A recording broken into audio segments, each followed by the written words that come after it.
Cancel yung training mga par, magpupurga tayo ng ibon. Syempre po for today's video natin to. Let's go.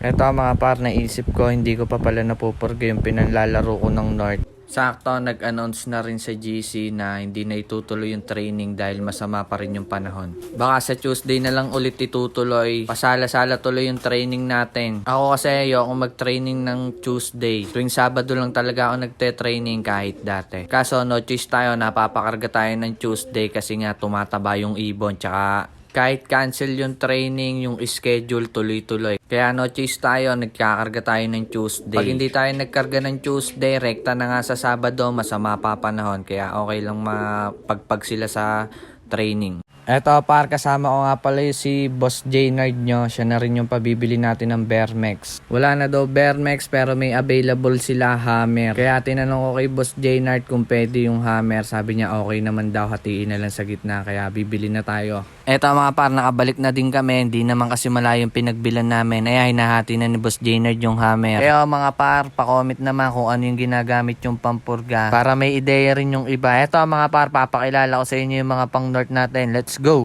Eto, una nating bibidyan mga par, si Bata. Ito yung pinakamabilis sa akin. Kaya Bata kasi 5 months pa lang to mga par, training na natin. Eto rin pala yung isasali natin sa pooling mga par. Sa darating na Sabado, kita-kita tayo doon mga par. Ayan, bibigyan na natin ng gamot. Sana makarecover agad sila hanggang Tuesday mga par dahil magbibitaw tayo ng Tuesday pag gumanda na panahon.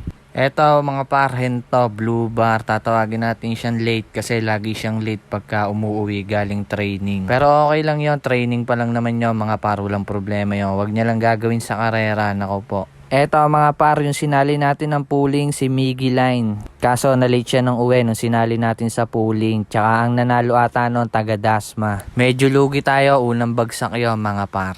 Eto mga par, Black Check, huling hagis lang neto. Valenzuela, QC lang ata yon. Sinuksok sa atin to ng tropa ni Boss Weng. Tatawagin natin siyang Weng Weng.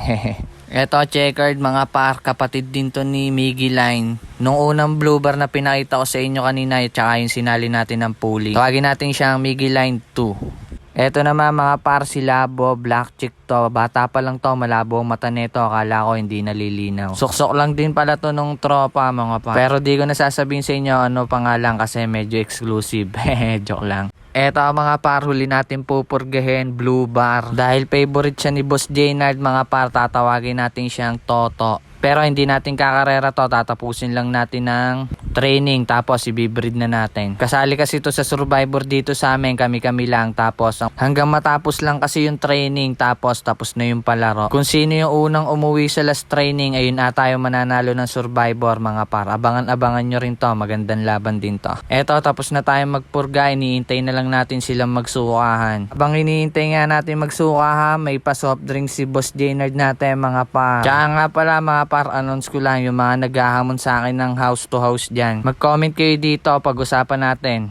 Eto mga par, ganito pala yung side effect nito. Akala ko mamamatay kaya tinanong ko si Boss Jaynard. Boss Jaynard, baka maubos ang ibon natin, patay tayo dyan. Pero normal lang naman daw yun kasi may init yung gamot. Tsaka yung Black Check, hindi kasi nalipad yan kaya siguro sobrang pagod niya. Eto par, mas lalo ako kinabahan kasi yung isa nagiging ganun na rin. Kung sakaling mamamatay to, sayang yung isang taon na pinaghirapan natin. Pero wala namang namatay mga par, yun yung pinakamaganda dito. Yung mga nagme-message sa akin ng pampurga mga par, ayan, Hammer yung ginamit natin sa kanila mga par. Pero hindi ko sinabing eto yung gamitin nyo mga par. Kayo bahala kung ano gamitin nyo. Marami namang klase ng pampurga. Para lang dun sa mga nagtatanong, Hammer po ginamit natin mga idol. Uulitin ko, hindi pala street fight yung lalabanan natin. House to house pala tawag dun. Tsaka nga pala lalaban lang kami kung ang layo 40 kilometers pataas. Pag hindi ka 40 kilometers pataas, hindi ako lalaban sa'yo. Kaya mga par, kung may kilala kayong nag-house to house ng ganon, paki-PM na ako. O kaya mag-comment kayo dito sa video na to. Mas mabilis kasi mag-pop up sa comment kaysa mag-direct message kayo. Minsan kasi kinabukasan ko na nakikita kaya hindi ko na nire-replyan. Susubok lang po kami ng 5k